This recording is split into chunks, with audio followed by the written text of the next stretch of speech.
Annually, we visit Washington, D.C.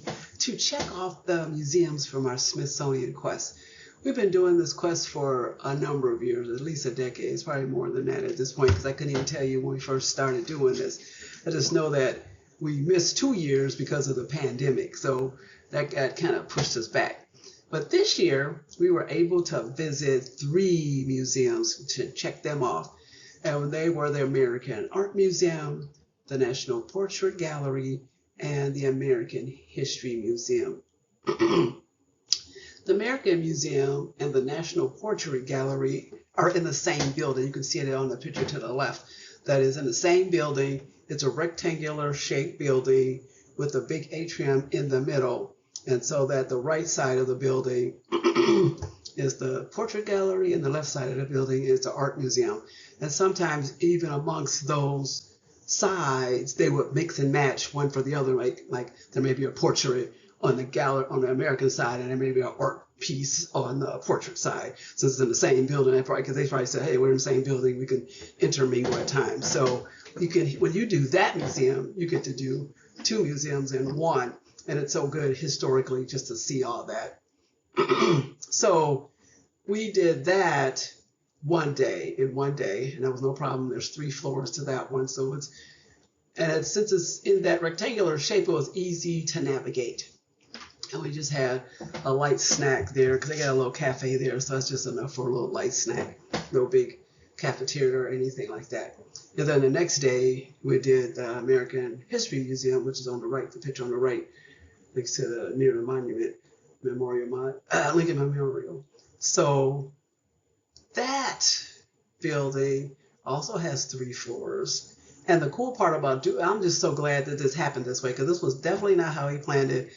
It's just I've been checking them off as we go, so we haven't been in any particular order. We have to see this one first. Although when we first started the quest, we did have to go to the Smithsonian Castle first, because that's where the Smithsonian actually started. The unfortunate part for those of you that might be trying to start the Smithsonian quest now is the castle has been closed for a number of years, so you may have to wait to come back to that castle and see how this all started. So right now it's been under renovation for a number of years. But that was our first one. After that, it was kind of random when we mainly on, I want to see this, I want to see that. It was based on what we wanted to see.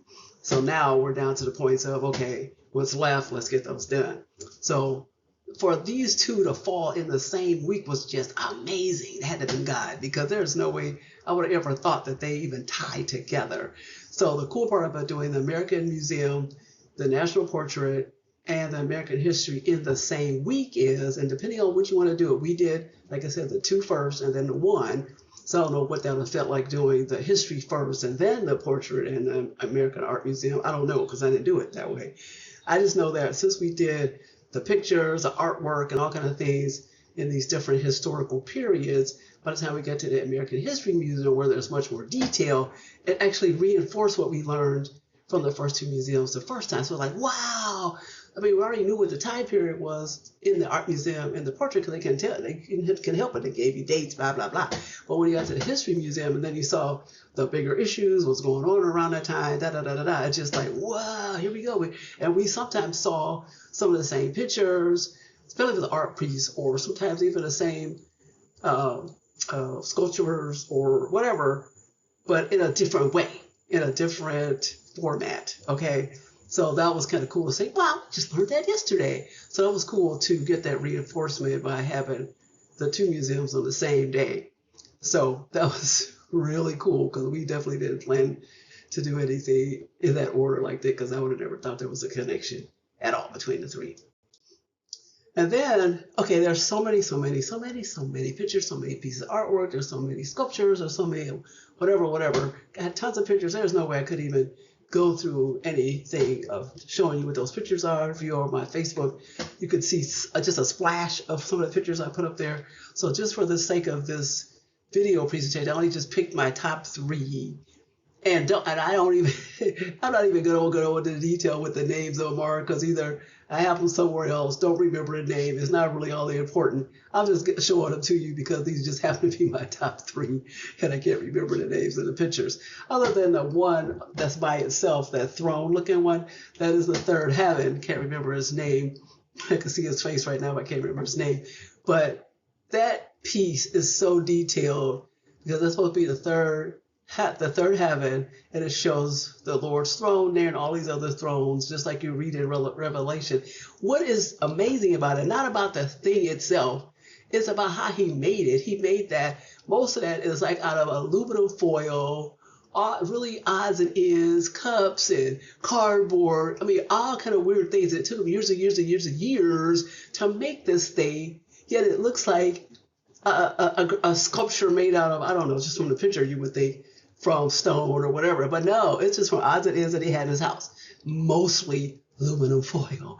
So that's why it has that, that aluminum shiny look to it. So it's like, man, that is amazing how people, I just love it with artists, how they can see something and execute the creation of that particular piece. It's just like, oh, amazing. It's one thing to see it, another thing to actually create it.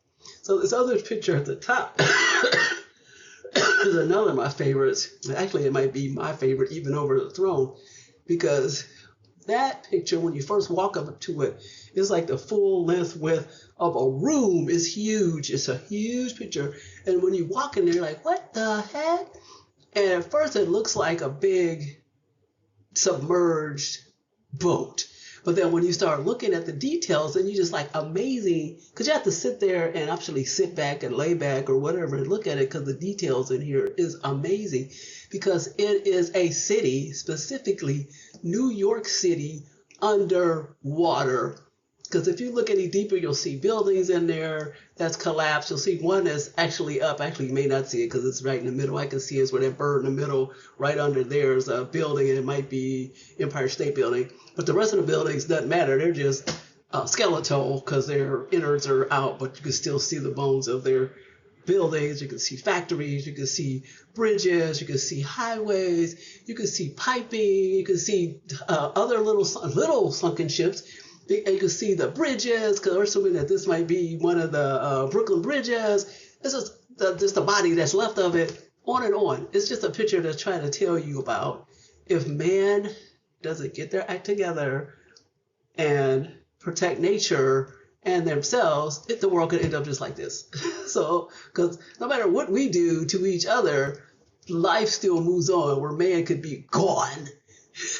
But fish in the sea, birds in the air, they still live it. Because we already know how certain insects, like the roach, no matter what happens, it's not, you can't kill a roach off. It'll still be here long after man is gone. So just looking at that picture and the detail is just amazing. So I hope somehow you get a chance to go to that one, because that one's in the Portrait Museum, but it's right in the middle. So it's kind of in the portrait, in the, what did I say, American Art Museum, because that could be a mix of either, because it's really more art piece, and I suppose a portrait, because it's not a portrait.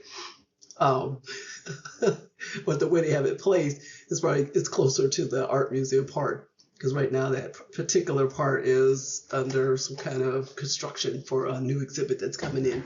So anyway, if you get a chance to go, check that out, because you're going to sit there for a good minute, half an hour or more, just looking at all the finite details in that picture.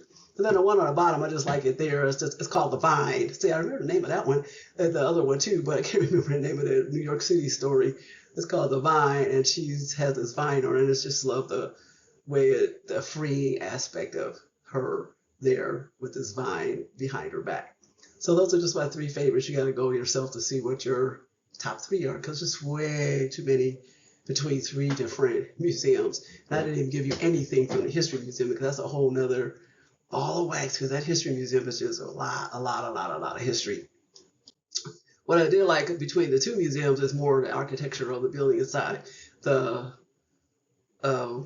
American Art and the Portrait Museum had more artistic stuff in the building, the architecture, as opposed to the History Museum, because the History Museum was more, I don't know, I want to say plain Jane, but it's probably because it has so much information that the attention is drawn towards the displays and not the structure of the interior or the exterior of the building, because there's just so much information in the History Museum, a lot. And they also have 3 floors, but it's all the History Museum, where the other one was 2 museums in one with 3 floors.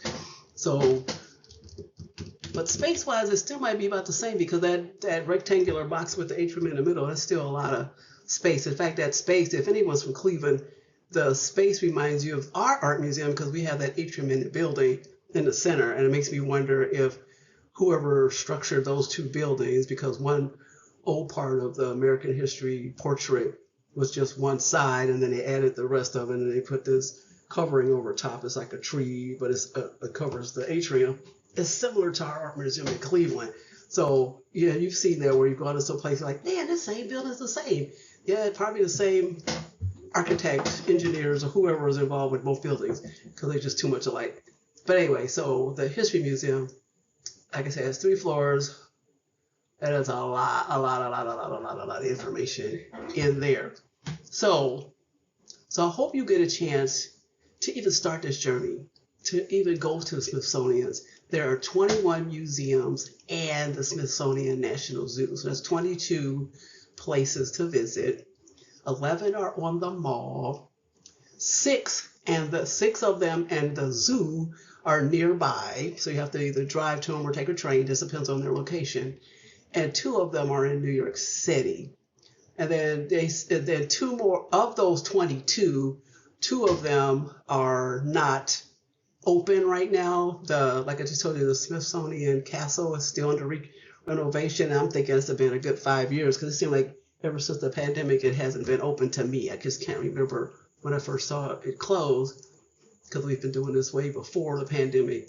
And then the other museum, which we have not seen, hadn't had a chance to get to. I don't know if they're quite renovating or they're just still creating it. But in any case, we got to go see that whenever that year comes when we can go see that. It makes me wonder, when either of those open, will they set up a ticket system? Because of the 22, 4 of them you have to make a reservation. All the museums are free except for the one in New York. But the 4 that's on the mall, you have to go online and reserve a space so you can have a ticket entry to come in, because they are so popular. So it makes me wonder if the Smithsonian Castle and the other one that's escaping my mind right now that's not open, will they do that when those open? Because everybody's going to want to see them, because we'll be running back. We'll probably run back to the castle just to see what the renovations look like, and then see the other one that we haven't seen yet. So what is it, Arts and Industry? Yeah, that's it. So we haven't seen that yet. So I wonder if they're going to ticket those in the beginning until the popularity slows down.